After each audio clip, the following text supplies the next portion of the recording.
ଯେଉଁ ଭୂମିରେ ଜଗତର ନାଥ ଜଗନ୍ନାଥ ବିରାଜିତ, ଯାହାଙ୍କର ବଡ଼ ବାନା ବଡ଼ ଦେଉଳ, ଉତ୍କଳର ସଂସ୍କୃତି କି କରିଛି ସମୃଦ୍ଧ ଓ ରିଦ୍ଧିମନ୍ତ, ସେହି ଉତ୍କଳର ପବିତ୍ର ଚ୍ୟାନେଲ ଆପଣମାନଙ୍କୁ ଆଜି ଜଗନ୍ନାଥଙ୍କ ହୃଦୟ କେମିତି ଆସିଲା, ଜଗନ୍ନାଥଙ୍କ ପୁରୀର ମନ୍ଦିରକୁ ତାହାର ବାଣୀ ବର୍ଣ୍ଣନା କରିବା। ତାହେଲେ ଜଗନ୍ନାଥଙ୍କ ପାଇଁ ଆରମ୍ଭ କରିବା ପୂର୍ବରୁ ପଦେ, ଜଗତରେ ପାଇବୁନି ଏମିତି ଠାକୁରଟିଏ, ଭକତ ହାତରୁ ଯିଏ ସ୍ନେହରେ ମାଗିକି ଖାଏ। ଭକତିରେ ଦେଲେ ରାନ୍ଧି କି କାନିଚେ ଖୁଦ, ସେଇ ଖୁଦ ହୋଇଯାଏ ଅବଡ଼ା ମହାପ୍ରସାଦ।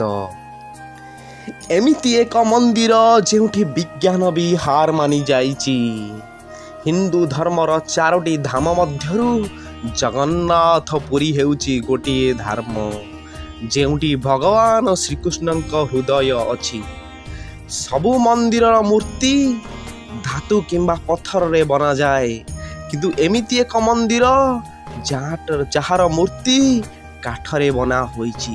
ଆସନ୍ତୁ ଶୁଣିବା ତାଙ୍କର କାହାଣୀ। କେମିତି ଆସିଲା ଜଗନ୍ନାଥ ମନ୍ଦିରକୁ ଶ୍ରୀକୃଷ୍ଣଙ୍କ ହୃଦୟ। 3102 BCରେ ଜାରା ନାମକ ଏକ ଶିକାରୀ ଶିକାର କରୁଥିବା ସମୟରେ ଭୁଲ ବଶତଃ ତୀରଟି ଶ୍ରୀକୃଷ୍ଣଙ୍କ ପାଦରେ ଯାଇ ଆଘାତ କଲା, ଯାହାଦ୍ୱାରା ଭଗବାନ ଶ୍ରୀକୃଷ୍ଣଙ୍କର ମୃତ୍ୟୁବରଣ ହୋଇଥିଲା। ଜାରା ଶ୍ରୀକୃଷ୍ଣଙ୍କର ଦେହକୁ ଜଳାଇ ଦେଲା, କିନ୍ତୁ ଜାରା ଦେଖିଲା ଯେ ଏକ ଚମକୁଥିବା ଜିନିଷ ଜଳିଲା ନାହିଁ। ଜାରା କ'ଣ କଲା, ସେହି ଚମକୁଥିବା ଜିନିଷଟିକୁ ଧରିକି ବଜାରକୁ ବିକ୍ରି କରିବାକୁ ଗଲା, କିନ୍ତୁ ତାକୁ କେହି ବି କିଣିଲେ ନାହିଁ। ଶେଷରେ ଜାରା କ'ଣ କଲା, ଏକ କାଠରେ ସେହି ଭଗବାନଙ୍କ ହୃଦୟଟିକୁ ରଖି ସମୁଦ୍ରରେ ଭସେଇ ଦେଲା। ସେତେବେଳେ ଗୁପ୍ତ ସାମ୍ରାଜ୍ୟ ଚାଲିଥାଏ।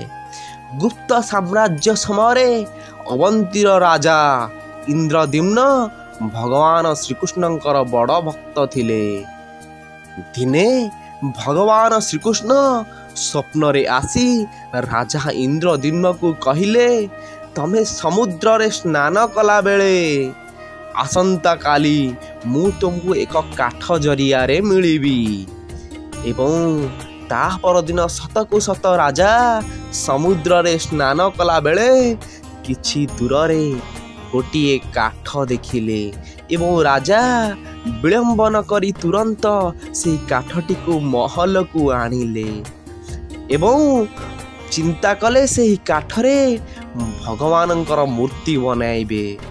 ବହୁତ ମୂର୍ତ୍ତିକାରଙ୍କୁ ରାଜା ଡାକିଲେ, କିନ୍ତୁ ସେହି କାଠରେ କେହି ବି ମୂର୍ତ୍ତି ବନାଇ ପାରିଲେ ନାହିଁ।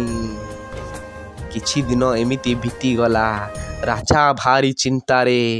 ଜଣେ ମୂର୍ତ୍ତିକାର ନିଜେ ନିଜେ ମହଲକୁ ଆସିଲେ ଏବଂ କହିଲେ, ଏହି କାଠରେ ମୁଁ ମୂର୍ତ୍ତି ବନାଇ ପାରିବି, କିନ୍ତୁ ମୋର କିଛିଟି ସର୍ତ୍ତ ଅଛି। ରାଜାଙ୍କ ପାଖରେ ଆଉ କିଛି ଉପାୟ ନଥିଲା ସର୍ତ୍ତକୁ ମାନିବା ଛଡ଼ା। ତେଣୁ ରାଜା କହିଲେ, ସେହି ସର୍ତ୍ତଟି କ'ଣ? ମୂର୍ତ୍ତିକାରଟି କହିଲା, ମୋତେ ଏହି ମୂର୍ତ୍ତି ବନାଇବା ପାଇଁ 21 ଦିନ ସମୟ ଲାଗିବ ଏବଂ ସେହି 21 ଦିନ ମଧ୍ୟରେ ମୋତେ କେହି ବି ଅନ୍ୟମନସ୍କ କରିବେ ନାହିଁ, କେହି ବି ଭେଟିବେ ନାହିଁ। ମୁଁ ଏକ ବନ୍ଦ ରୁମ୍ରେ ପୁରା 21 ଦିନ ରହିବି। ରାଜା ଖୁସି ଖୁସିରେ ସେହି ସର୍ତ୍ତକୁ ରାଜି ହୋଇଗଲେ। ସବୁବେଳେ ମୂର୍ତ୍ତି କରିବାର ଶବ୍ଦ ଆସୁଥିଲା ଠକ୍ ଠକ୍, କିନ୍ତୁ ଆସ୍ତେ ଆସ୍ତେ ସେହି ଶବ୍ଦ ବନ୍ଦ ହୋଇଗଲା।